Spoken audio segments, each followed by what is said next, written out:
Hello everyone, welcome to Bluebell online study. Friends, आज हम 21 से लेकर 27 जून 2023 के गिरिराज साप्ताहिक न्यूज़पेपर में जो क्वेश्चन पूछे गए थे उनके बारे में डिटेल्स में डिस्कस करेंगे।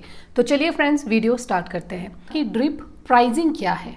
वर्तमान डिजिटलाइजेशन के युग में ऑनलाइन व्यापार के विकास में एवं विस्तार में डिजिटल प्लेटफॉर्म की भूमिका बहुत महत्वपूर्ण है। ये डिजिटल प्लेटफॉर्म उपभोक्ता की अभिरुचि, पसंद, प्रवृत्ति, आदत बदलने में सक्रिय सहयोग प्रदान करते हैं। कंपनियों द्वारा उपभोक्ताओं के व्यवहार को बदलने के साथ साथ डिजिटल प्लेटफॉर्म का उपयोग ड्रिप प्राइसिंग अर्थात छुपी हुई कीमत के लिए भी शुरू कर दिया गया है। कीमत निर्धारण की इस प्रणाली में संभावित विक्रेता को कुल कीमत का केवल एक ही भाग दिखाया जाता है और अंतिम अनुबंध के बाद ही कुल मूल्य प्रकट होता है।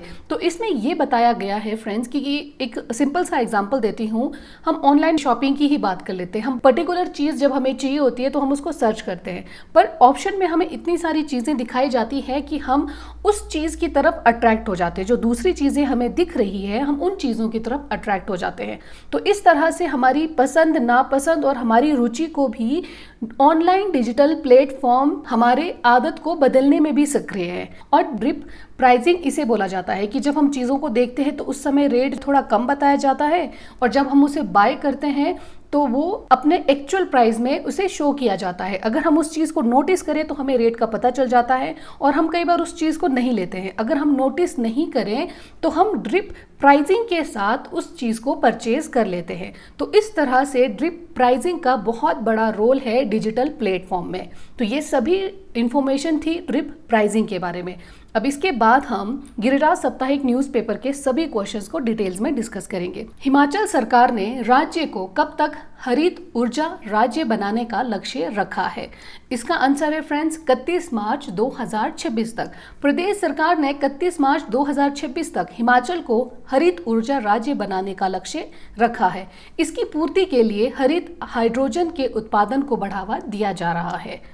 उसके बाद नेक्स्ट है, बिलासपुर रियासत का हिमाचल प्रदेश में विलय कब हुआ था? इसका आंसर है फ्रेंड्स जुलाई 1954 में। 1 जुलाई 1954 को बिलासपुर हिमाचल प्रदेश में शामिल हुआ।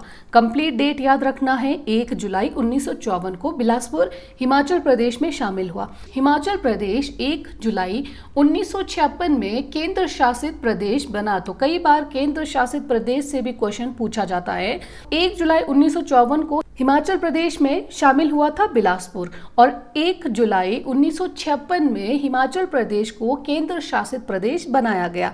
तो ये 2 पॉइंट यहाँ से क्लियर हो गए। बिलासपुर शहर लगभग 400 वर्ष पुराना है और बिलासपुर का नाम बिलासा नामक फिशर महिला के नाम पर पड़ा है। बिलासपुर जिला वर्ष 1861 ईस्वी में गठित किया गया और उसके बाद वर्ष 1867 में बिलासपुर नगर पालिका का गठन किया गया। 1861 में गठित किया गया था बिलासपुर जिले को और 1867 ईस्वी में बिलासपुर नगर पालिका का गठन किया गया था। और इसके अलावा बिलासपुर से रिलेटेड एक बहुत ही इंपॉर्टेंट क्वेश्चन मैंने बहुत सारे एग्जाम्स में देखे हैं, उसको भी डिस्कस कर लेते हैं। राजा खड़कचंद के बारे में। राजा खड़कचंद बिलासपुर रियासत के राजा थे। राजा खड़कचंद के शासनकाल को बिलासपुर रियासत के इतिहास में काला युग के नाम से जाना जाता है। तो ध्यान रखना है, काला युग के नाम से जाना जाता है राजा खड़कचंद के शासनकाल को। और खड़कचंद को गद्दी से हटाकर उसके चाचा जगत सिंह को गद्दी पर बिठाया गया था। सभी डिटेल्स फ्रेंड्स बहुत ही ज्यादा इंपॉर्टेंट है। उसके बाद नेक्स्ट है, लुहरी चरण 1 जल विद्युत परियोजना की क्षमता कितनी है? इसका आंसर है फ्रेंड्स 210 मेगावाट। ये हिमाचल प्रदेश के शिमला और कुल्लू जिलों में सतलुज नदी पर स्थित है लुहरी चरण 1 जल विद्युत परियोजना।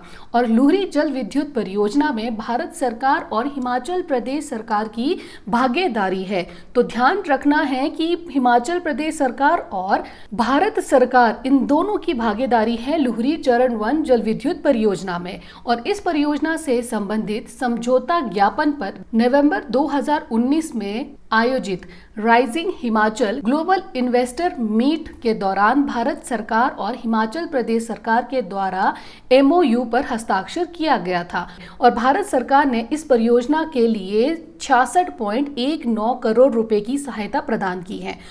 उसके बाद नेक्स्ट है सुप्रसिद्ध गायत्री मंदिर किस जिले में स्थित है? इसका आंसर है फ्रेंड्स जगतसुख, जिला कुल्लू में। और जगतसुख मनाली में पड़ता है और ये मनाली से अगर डिस्टेंस की बात करें तो 6 किलोमीटर की दूरी पर स्थित है और ये डिस्ट्रिक्ट कुल्लू में आता है। और इसके अलावा पुराने समय में जगतसुख मनाली की राजधानी भी थी और वर्तमान में कुल्लू जिले का जगतसुख सबसे बड़ा गांव है। तो ये सभी एक एक पॉइंट्स बहुत ही ज़्यादा इंपॉर्टेंट है। उसके बाद नेक्स्ट है झांकी हिमाचल प्रदेश के किस जिले का लोक नृत्य है?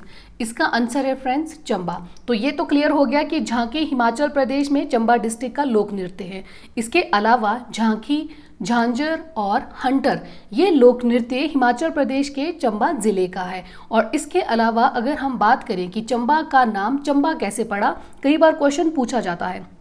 चंबा का राजा जिसका नाम है साहिल्य वर्मन के 10 पुत्र और एक पुत्री थी जिसका नाम चंपावती था। तो राजा साहिल्य वर्मन ने अपनी पुत्री के नाम पर ही, चंपावती के नाम पर ही चंबा शहर का नाम रखा था। ये क्लियर हो गया। और इसके अलावा राजा साहिल्य वर्मन ने राजधानी ब्रह्मपुर से चंबा ले गए थे। तो ये सभी पॉइंट्स बहुत इंपॉर्टेंट है। उसके बाद नेक्स्ट है friends Ranipur tiger reserve Bharat के किस राज्य में स्थित है? इसका आंसर है friends Uttar Pradesh. Ranipur tiger reserve Uttar Pradesh के चित्रकूट जिले में स्थित है। प्रॉपर लोकेशन याद रखना है कि रानीपुर टाइगर रिजर्व उत्तर प्रदेश के चित्रकूट जिले में स्थित है। ये दुधवा, पीलीभीत और अमनगढ़ के बाद उत्तर प्रदेश का चौथा बाघ अभयारण्य बन गया है। रानीपुर वन्य जीव अभयारण्य की स्थापना 1977 ईस्वी में हुई थी। रानीपुर टाइगर रिजर्व भारत का 53वां बाघ रिजर्व बन गया है। उसके बाद नेक्स्ट है फ्रेंड्स ग्रीन हाउस गैसों में सर्वाधिक योगदान किस गैस का है? इसका आंसर है कार्बन डाइऑक्साइड। वायुमंडल में कार्बन डाइऑक्साइड की मात्रा लगभग 0.040% हो गई है। तो प्रॉपर परसेंट का भी ध्यान रखना है, जो कि समस्त ग्रीन हाउस गैसों में सबसे अधिक है। और कार्बन डाइऑक्साइड के अलावा इसमें सबसे ज़्यादा ग्रीन हाउस गैसों में सबसे ज़्यादा उत्सर्जन कार्बन डाइऑक्साइड, जिसके बारे में हम डिस्कस कर चुके हैं। और इसके अलावा नाइट्रस ऑक्साइड और नेक्स्ट है मीथेन, क्लोरोफ्लोरोकार्बन, वाष्प, ओजोन आदि करती है। ये सभी गैसें जो है वो ग्रीन हाउस गैसों में सबसे अधिक पाई जाती है। और कार्बन डाइऑक्साइड उत्सर्जन पिछले 10-15 सालों में 40 गुना बढ़ गया है। उसके बाद नेक्स्ट है फ्रेंड्स अरिस्टोटेलियन मॉडल का क्या आधार है? इसका आंसर है फ्रेंड्स सामाजिक संरचना। संचार का अरस्तु मॉडल व्यापक रूप से स्वीकृत और संचार का सबसे सामान्य मॉडल है, जहां प्रेषक प्राप्तकर्ताओं को उन्हें प्रभावित करने और उन्हें प्रतिक्रिया देने और कार्य करने के लिए सूचना या संदेश भेजता है। तो इस तरह से संचार में अरिस्टो मॉडल का आधार है सामाजिक संरचना। उसके बाद नेक्स्ट है फ्रेंड्स फूलों के अध्ययन को क्या कहते हैं? इसका आंसर है फ्रेंड्स एंथोलॉजी। फ्लोरिकल्चर फूलों का अध्ययन और उनकी खेती और अनुप्रयोग का अध्ययन है। एंथोलॉजी और फ्लोरिकल्चर एक समान है। तो इस तरह से ये ध्यान रखना है कि फ्लोरिकल्चर और एंथोलॉजी ये दोनों ही फूलों के अध्ययन से रिलेट करते हैं। उसके बाद नेक्स्ट है इंटरनेशनल वॉलीबॉल एसोसिएशन कब अस्तित्व में आया? इसका आंसर है फ्रेंड्स 1 अप्रैल 1947 ईस्वी में। फेडरेशन इंटरनेशनल डी वॉलीबॉल, जिसे अंग्रेजी में इंटरनेशनल वॉलीबॉल फेडरेशन के नाम से जाना जाता है, जिसे आमतौर पर FIVB के नाम से भी जाना जाता है। FIVB की स्थापना सबसे पहले volleyball international amateur handball federation का हिस्सा था। तो ये ध्यान रखना है कि FIVB पहले volleyball international amateur handball federation का हिस्सा था। FIVB की स्थापना अप्रैल 1947 ईस्वी में फ्रांस में हुई थी। इसका मुख्यालय स्विट्जरलैंड के लॉजेन में स्थित है।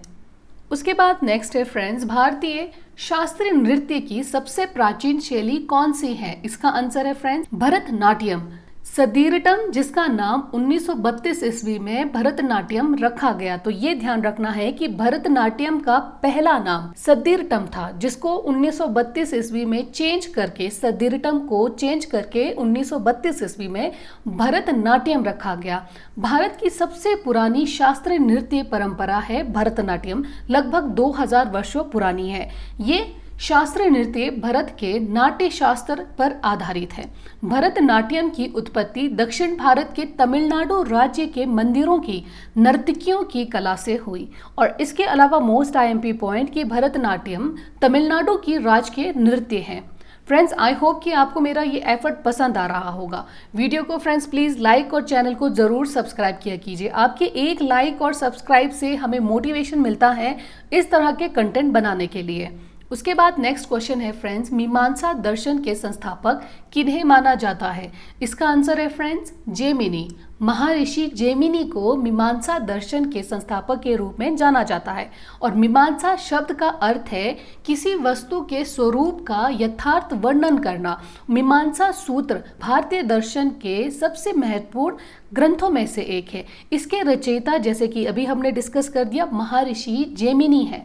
इसे पूर्व मीमांसा सूत्र भी कहा जाता है। मीमांसा को ही पूर्व मीमांसा सूत्र के नाम से भी जाना जाता है। और इसका रचना काल 300 ईसा पूर्व से 200 ईसा पूर्व माना जाता है। उसके बाद नेक्स्ट है फ्रेंड्स, कंप्यूटर की गति किसमें मापी जाती है? इसका आंसर है फ्रेंड्स गीगाहर्ट्ज। कंप्यूटर की गति आमतौर पर मेगाहर्ट्ज या गीगाहर्ट्ज में मापी जाती है। यदि प्रोसेसर को हम कोई कमांड देते हैं तो उस कमांड को कंप्लीट करने के लिए प्रोसेसर को 1 सेकंड का समय लगाता है तो उसकी गति 1 हर्ट्ज होगी। उसके बाद नेक्स्ट है फ्रेंड्स, अंतर्राष्ट्रीय सौर गठबंधन संगठन का मुख्यालय कहाँ स्थित है? इसका आंसर है फ्रेंड्स भारत। अंतर्राष्ट्रीय सौर संगठन ISA का मुख्यालय हरियाणा के गुरुग्राम में स्थित है। तो ध्यान रखना है, हरियाणा के गुरुग्राम में स्थित है। ISA के एट प्रेजेंट टाइम पे महानिदेशक है श्री उपेंद्र त्रिपाठी जी। उसके बाद नेक्स्ट है, भारत का पहला लिथियम भंडार किस राज्य में पाया गया है? इसका आंसर है फ्रेंड्स जम्मू कश्मीर। भारत में पहली बार जम्मू कश्मीर के रियासी जिले में सलाला हिमाना क्षेत्र में लिथियम का बड़ा भंडार मिला है। लिथियम के लिए अभी भी भारत चीन पर निर्भर है। आई होप फ्रेंड्स आपको मेरा ये एफर्ट पसंद आया होगा। वीडियो को लाइक और चैनल को जरूर सब्सक्राइब कीजिए। Thank you so much.